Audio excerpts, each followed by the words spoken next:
sit there. So he doesn't have to walk as far. Don't do me like that, Coach. You know I'm a piece of No. finish that one. All right, what a game. You know, we had a tough game offensively overall. I thought our defense played really, really well, outstanding. We changed quarterbacks because things just weren't going good. And so Hogan came in, did a really good job for us. But our team as a team played really well. All these games are close. All these games come down to, you know, it doesn't matter how many games a team has won. All the teams are really close, and we've won those close games, and that's helped us to be where we are. But a lot of credit to Houston Roughnecks. I thought they played really hard. Now we did turn the ball over the first half twice inside the 20, or twice inside the 5, or inside the 10, and once inside the 20. So 3 times, and I think we would have obviously been better off. Maybe more control of the game than we had, but our team kept fighting. We've got a lot of grit. This team has shown that the whole year. We won in Memphis, making the 4th and 12, and then scoring in that game.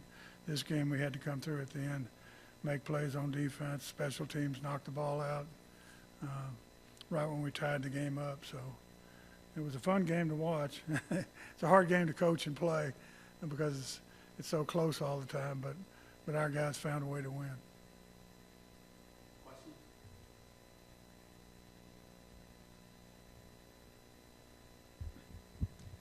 Coach, is it on? Coach, I think I could say, you know, these guys keep you young, right? These guys what? These guys keep you young. You know, close games. This whole season's been I close am young, games. aren't I? I think I am. But no, they do. They make, that's why I coach, because of these guys, you know. A lot of people said I should retire, but I enjoy coaching, and I enjoy these guys especially. And this one right here has been with me for 2 years, and what an exceptional player he is, and a great person. And I love all my players, but I love him especially. So, Coach, I want to talk about, you know, the defense. You know, again, another solid game by the defense. 6 sacks, 1 forced fumble. I think defense kept Houston out. I think they only got the red zone twice this game. How do you approach defensive game plan for a team like Houston? Well, game plans every week different, obviously. We knew they had a great running back, and they had a good offense going into the ball game. We thought we could get some pressure on them, which obviously helped, but I thought our coverage was really good. Now we had at the end there, we had all of our defensive backs go out, so we were playing a safety really at corner, and but guys came through. Like I said, they did what they needed to do and played really well.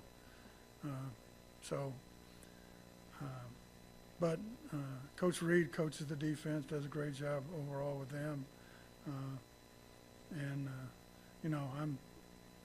I'm especially I look towards the defense certainly, and I expect them to do well, and they really do. They really are a great group. Coach, I want to talk about the fourth quarter decision on benching Quentin for Kevin. Kind of rejuvenated. Things just weren't going well enough. I mean, we were basically out of the game unless the guys came through like they did. I mean, we want to give Kevin a chance.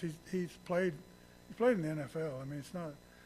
We weren't just putting somebody in to finish the game. We were trying to win the game. Things weren't going. Offensively, the last game we played, we didn't play well offensively, and unfortunately, it goes. First of all, it goes to me. It goes to the coach, but it always goes to the quarterback. You know, and I think he did some good things, but we just needed a spark that we hadn't had during the game. If somebody else could do it, we needed to take a chance there, and Hogan played really well. I thought he played well, so he certainly made the plays to get us down to tie up the game basically, and then the three-point play, which might be the only one made this year so far. So I mean, what a play! And that's the neat thing about this league, though. It looks like you're out of the game, but you can come back if you make the right plays. And so I think that's why it's exciting, and that's why all the games are close. So that's the problem is, it's hard to get more than 9 points ahead of anybody in any game, and then all of a sudden they tie it up. Thank you, Coach. Yeah, you bet.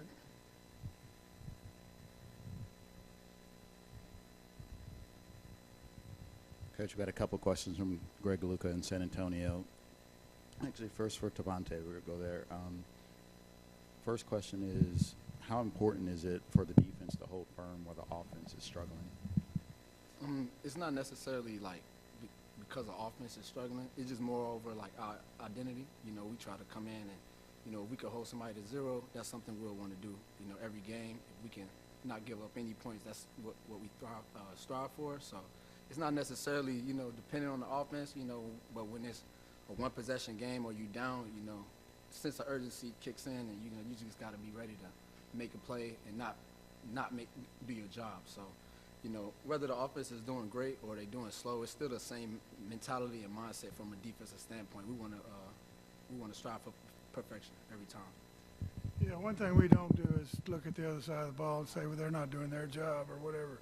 We're going to play our best on each side of the ball and special teams, and not worry about the other group, and not criticize the other group, certainly, because we're all teammates.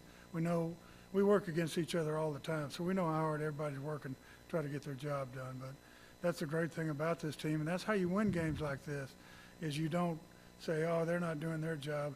That way you kind of slack off a little bit. But they didn't slack off any. So that's our mentality. And then questions for both of you. What can a win like this do for the team coming back from a tough situation to pull one out? Go ahead. For me, from a player perspective, it's like a great thing to have with your teammates. Go through adversity. Anytime you got a group of guys and y'all go through adversity, and you succeed within that adversity, it's even more a building moment for us. Chemistry-wise, believing in each other, knowing that we can be down 9 the whole second half or whatever the case may be, but we all knowing like we're a play away from being in the game. So, and if you see on the kickoff, you see Bryce, nickel, corner, safety, whatever, he play all, but like he went out there and made a play. That's something that we talk about on defense, punching at the ball when they spin and try to extend for that extra yard. We knew we could get one, but we just the moment and just sticking with it, and then seeing it happen, you just start believing it to not just yourself but each other, like knowing, okay, even if I ain't there to make that game when to play, we got a group of guys on our defense that all can make that game-changing play. So it builds character. And just also, Tavante, just the sacks today. I mean, 6 sacks today, by the defensive line, and just the pressure. I mean, Yes, I think that propels you back into the lead in the UFL for sacks. Just Yes, kind of sir. talk about the pressure that you guys have gotten. When you got a D-line like how we got, and you playing linebacker, it's easy. Sometimes you get a little antsy because you like, all right, they're making all the plays. Now I got to get a feel for this game, or even go like the whole first quarter I didn't have a tackle, and I was just like, the stunts are working, the pressure's working, we doing our thing. Sometimes you don't even get to the linebackers because your D-lines are so good.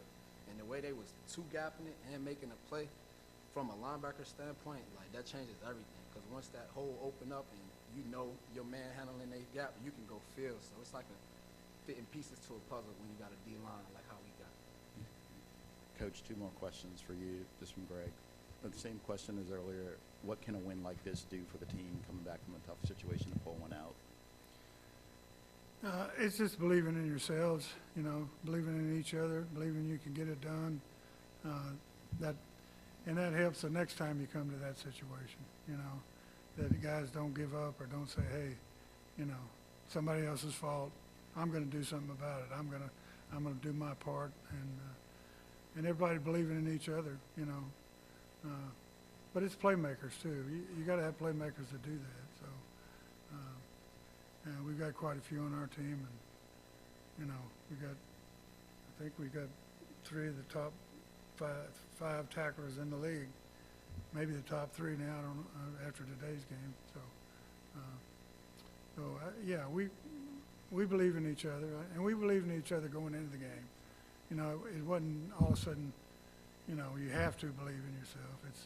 We believe in ourselves going into each ball game, and that's why those things happen for you. And last question, Coach, just gone back to the early on, what did it take to bounce back from some of the early turnovers? Well, again, mindset. You know, things can happen in a game, and you're playing defense. You don't have any control over that. You know, so what do you think when that happens? Well, I think we just need to do our job and play really well, and things will work out for us. So, yeah, you don't win many games like that, and that's why it was a tremendous victory. It's because anytime you turn the ball over 3 times, normally you're going to lose. But if you turn it over 3 times inside the 20, you know, that's, what, 18, 21, how many points? If you score 9, it's 27 points. So, you know, it's a 27-point turnaround right there. So it's hard to overcome, but our team did it. So it was a spectacular game that way. Coach, with the team doing so well, how do you keep the team motivated, and how do you keep this momentum going into the next game? It's not that hard to keep them motivated when you win, you know. And we had a setback last game, but we came back this game, played well enough to win. That's the name of the game. We're 5-2 right now, and we got three tough opponents coming up, but we're going to celebrate this one right now and enjoy it, learn from it. We made some mistakes, but we also made some really great plays that made the difference. And it's great when you recognize you made mistakes, but it's also great when you realize what you can do together to win a game that way. Last question for Tavante. How do you prepare for diverse offenses across the league? Say it one more time. How do you prepare for diverse offenses across the league, or different offenses? It's all for me. I'm pretty sure for our whole defense team, it's just you go week by week. You know, you try not to look ahead. You know, it's a very talented league. Like, for example, we knew we had Houston in the league, and there was no point of looking past Houston because we knew how dangerous they could be. We knew they was way better than their record, how hard they play. So you really just focus on one opponent at a time. You really have to give them your all. You know, you give them 8 hours, 10 hours a day, and then you go home and then put more hours into them. So you feel like you know them personally. You know what I mean? So for us, it's just detailing it, getting a call. You know what they might run, or what they're trying to do. You know what we got to do, and count them. We got to do one thing, and we know they're going to do this, so we got to switch it up on them. And for us, secondary, inside linebackers, outside linebackers, and D-line, we just all bought into it, and we just going to keep building on that. Yeah, those 6 sacks now, there were people covering people as why the quarterback couldn't throw it too. So they did a good job of that. Thank you. All right, thank y'all. I couldn't leave Houston without winning, though. No. I told him that.